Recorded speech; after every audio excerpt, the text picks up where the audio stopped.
This is me and my friend walking up a mountain with a ladder. Now, you may be wondering why we would go to such great lengths to achieve such great height.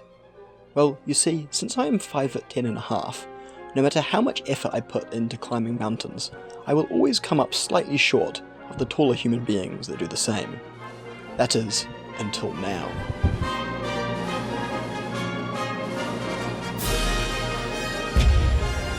Oh yeah? So we're doing some true rock climbing now. Now that I had such an ingenious idea, all that was left was to convince my parents to let me borrow their ladder, and to find someone who would appreciate my visionary plan. Luckily, my friend James was immediately on board. However, James and I only share one day off a week.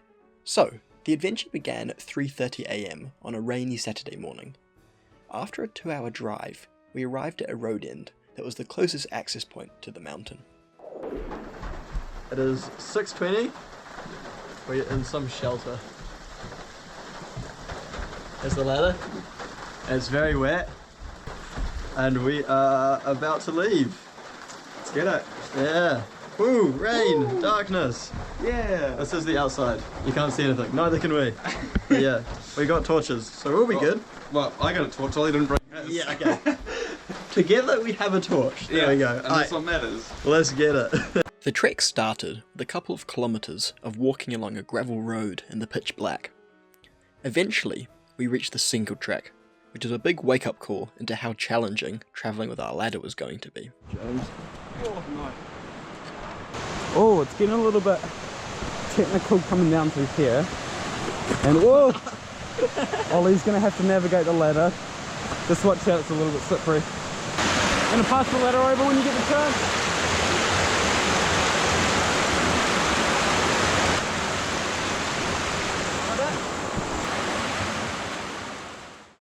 The sun eventually rose, and we could finally see all the mountains around us. The mountain we selected was Mitre Peak, the tallest peak in the Tararua mountain range. The journey to the top was comprised of two main sections. The first section would see us walk from the road end, following the river all the way to a hut. The second section was a brutal climb, where we would ascend hundreds of metres, slogging all the way up to the peak. We're making good time, that's for sure. But definitely starting to ramp up and we're starting to feel it go a little bit slower.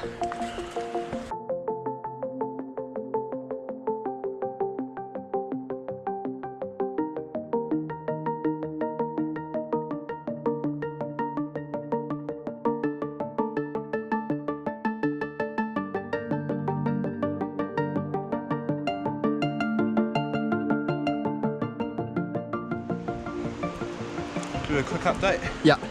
4.5 k's in. We've been going for just over an hour now.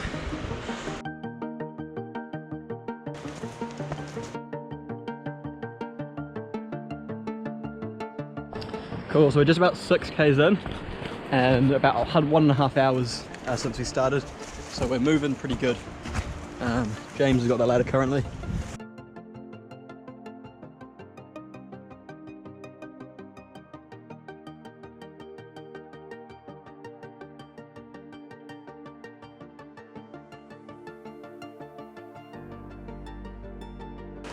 Bridge! Check that out. This is going to be interesting how we're going to cross the swing bridge with the ladder. Coming into this mission, crossing the swing bridge with our ladder was a bit of a concern. The last thing that we wanted was for our ladder to be swept away down the very full river. However, the swing bridge was incredibly wide and sturdy, so the crossing was rather easy. The signpost on the other side of the bridge told us that the hut was just 5 minutes away. Keen to eat some food, we decided to up the pace for the last section of phase 1. Oh no, straight through, straight through. Putting in the way.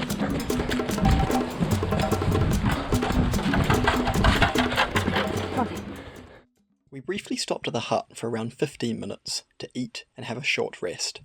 However, we soon got started with the second phase of the mission, as we were very aware that time was not on our side.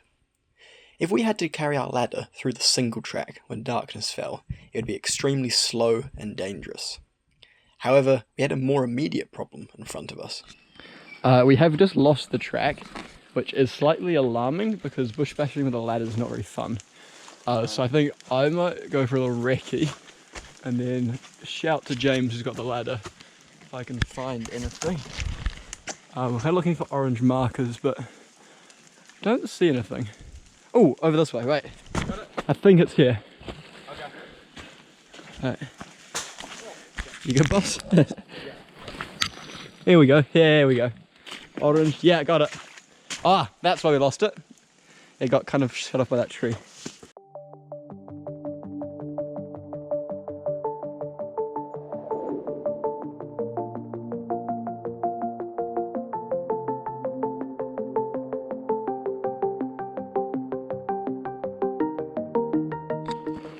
All this vegetation, it's really wet, so my shorts are like getting soaked.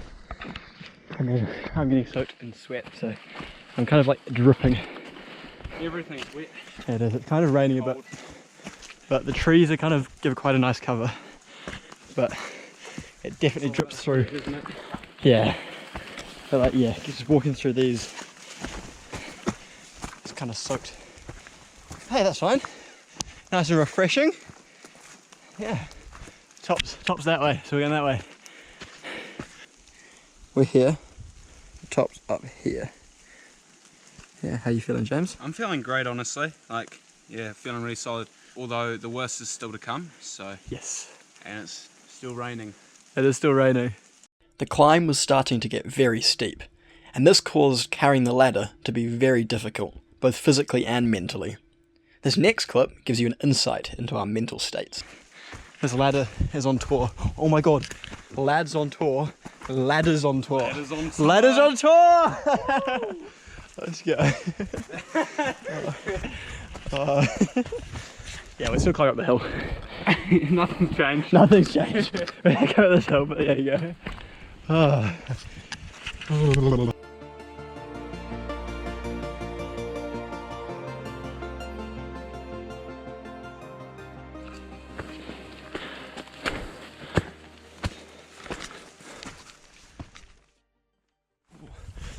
We got 571 vertical meters to climb.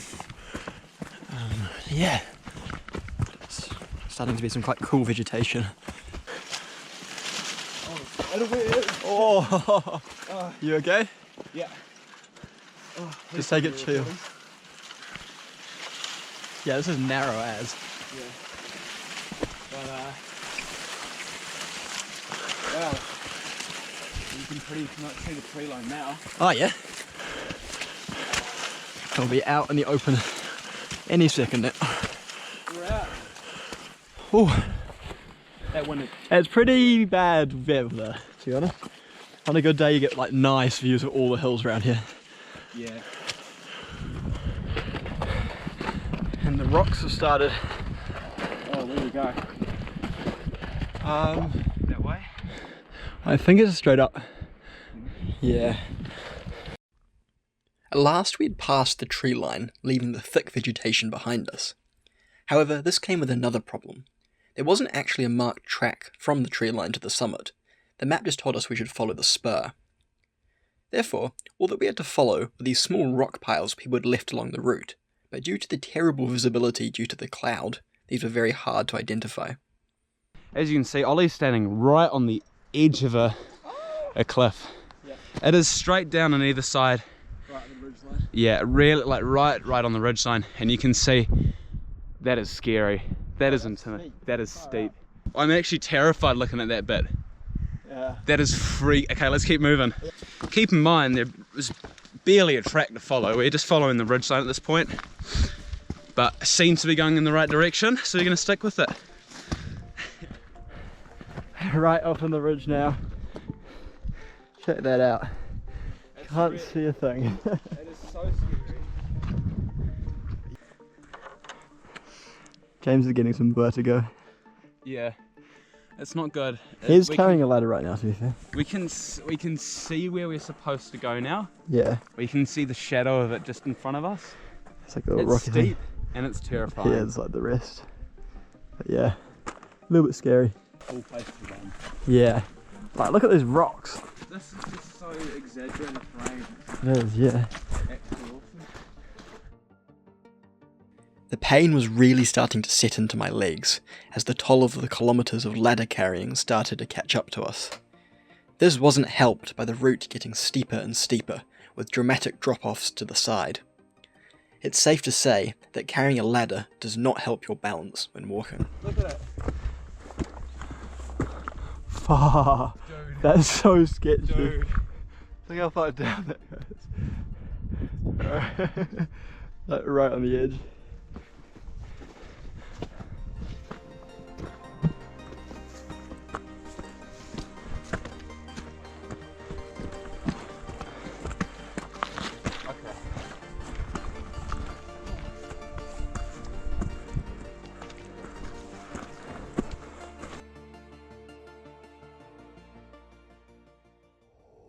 With the pains of the cumbersome ladder and laborious climb now worse than ever, all that was left was for us to focus on. For our whole lives we had been living in the shadows of our taller friends and family, but now was our time to dig deep and to prove to ourselves that we did not have to be governed by the genetic hands we were dealt. Guys, can we have a mission to plant this? That's sturdy.